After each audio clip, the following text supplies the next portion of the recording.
sawa jejeko Harriet. Take mu sawa. You'll be saving a lot of money. Nti motoka bajoleze emitwalo 2 3 you a housewife nayo ina abana bawala musibawo at least bagezaako ne bwe batetukudde bulungi.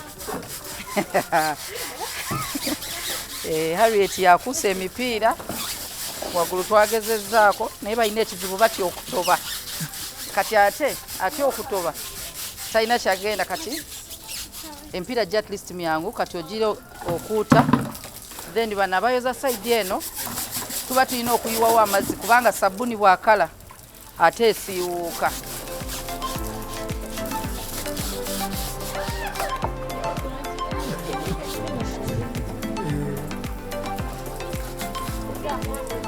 Obutayagala sabuni kala Stella tayagala kutoba. Sabuni ya kala obuwanvu butabudde abaana emmotoka tebagituuka. Kasato kiri.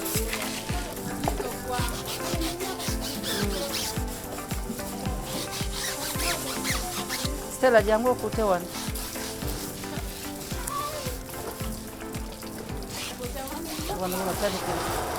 Awo okute owolinnya ye ekisooka gundi wait yo terina kyemenya mmoto kati omukulu aba ayagala emmotoka ng'etukula process mwe tuyiso gitukuza tagenda gimanyaako nti twagiwalampi.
Harriet yabadde akuta omupiira. Harriet funa amazzi ogukuze.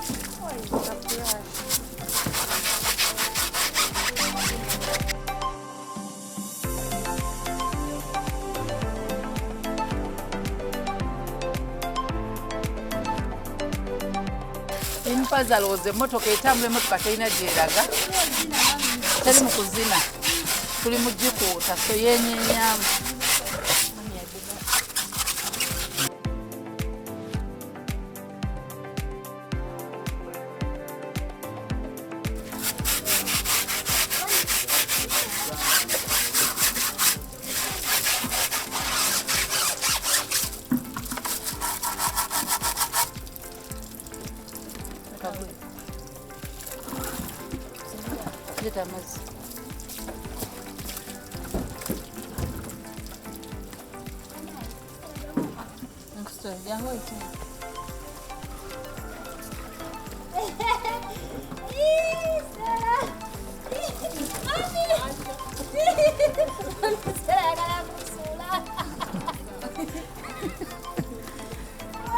Okulinnyayo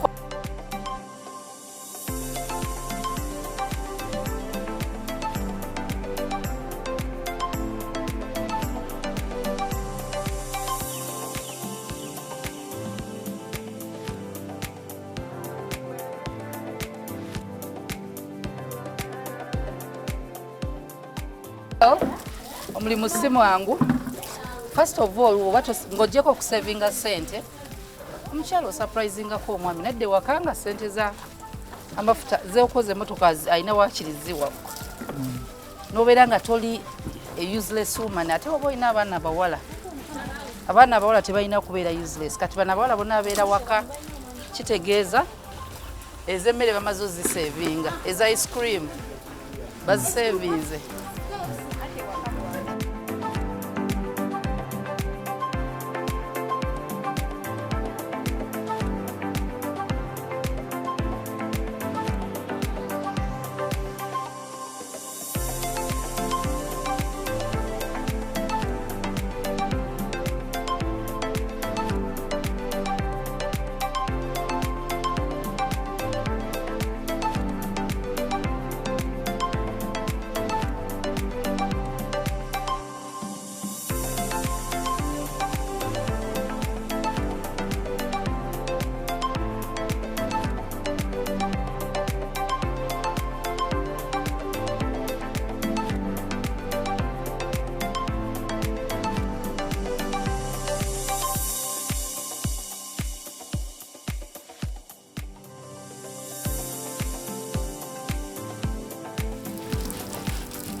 Eno wabadde wakaze nga tetwayiyeeyo mazzi.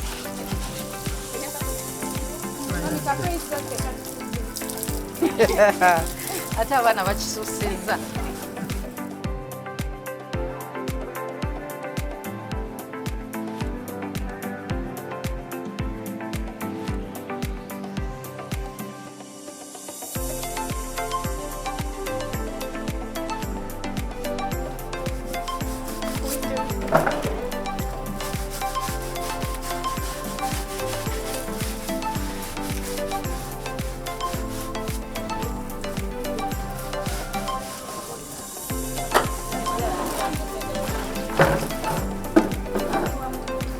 Kyagoyisa kuba mukubadde ku kaze leke kusala.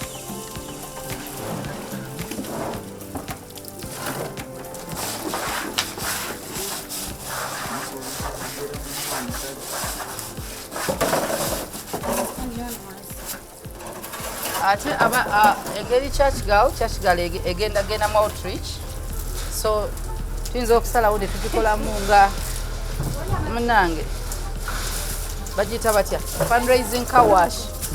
Okujoza nisalawo $10,000 nanyiniwayo wadde teyatugambye tuba bangi banawakanya but it's worth it okubeerako ewaka n'okola bw'oba nga tolina kyokola tekina kyekikuggyako omukazi okwoza emmotoka oba abaana b'abawala you save some money. Naye ebyo ebintu ebimu bye tugamba nti ebisanyusa munneewaka naddako nga kyokikoze. Abakazi batera okugamba banange nenzire ewaka nga omwami anfumbiddeyo emmere kiba kityanga naye akomyewo ewaka nga gwe wayozezza emmotoka. So it is something that you can do. Tekina kyekikuggyako naye ate abaana b'abawala oba bayigiriza obuvunaanyizibwa bwabeera ewaka naye ewuwe tekina kyekimuggyako kwoza mmotoka. So as women tulina okwenyigira mu buli kimu ewaka. Omwami ayinza okuba teyafunye nabudde bugitwala ku washing bay n'omanya nti kanjoza ekiro ku makya agenda okugenda ku mulimu ng'emmotoka etukula. Ate emmotoka endala yo bagyozezza dda abawala era nayo neetukula. So abalala abawala ewaka as you can see ate bali mu kulongoosa waka, bali mu kulongoosa nnyumba. Enfuufu ennaku zino so amadinisa gaddugala, olubalaza luddugala.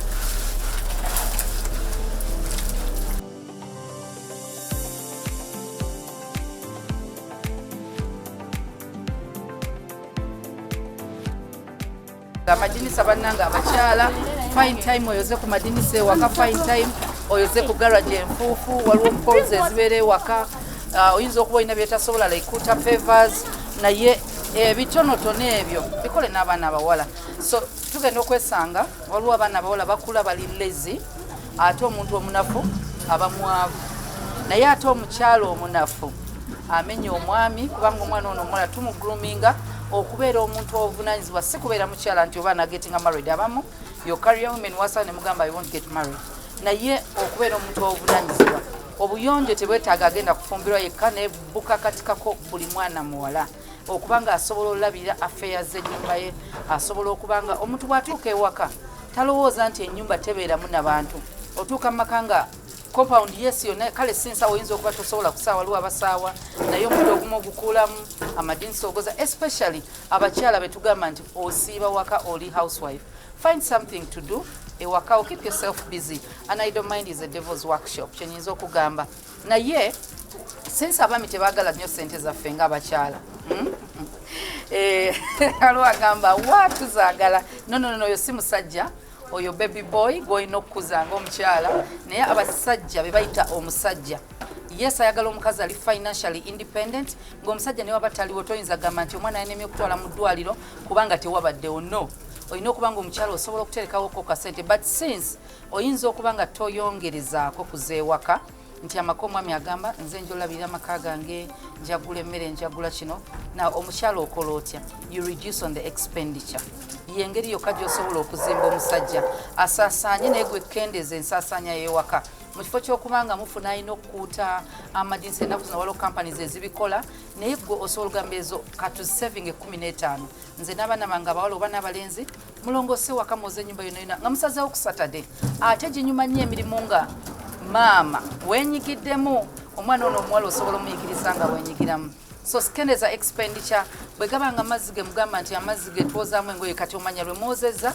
lwe mukola total cleaning ewakuba gye tuyita general cleaning ne muscrubbinga buli wamu no savinga amazzi agandigenze bwe gaba amasannyalaze savingira ku time abaana gye balaba tv gye bazanyisa games amasimu bagacharginga buli ssaawa ngeno bwe babeera ku simu ku social media but still their bodies need to be active kati when you look at this one ali mu scrubbinga wansi terwazo sinyangu tetukula naye ogenda kuba omuyambyeko okubanga omubiri gwe guli fit nti buli lwakutama abeera more healthy n'akuuta ono bw'aba wadde ayimiridde akuuta ajja kubeera more healthy abagira atambula than obwongo bw'omwana okubanga bwokka bwa indo activity bafulumyeko ebweru naye nga bakola emirimu naawe mummy and daddy don't go away, still the church girl.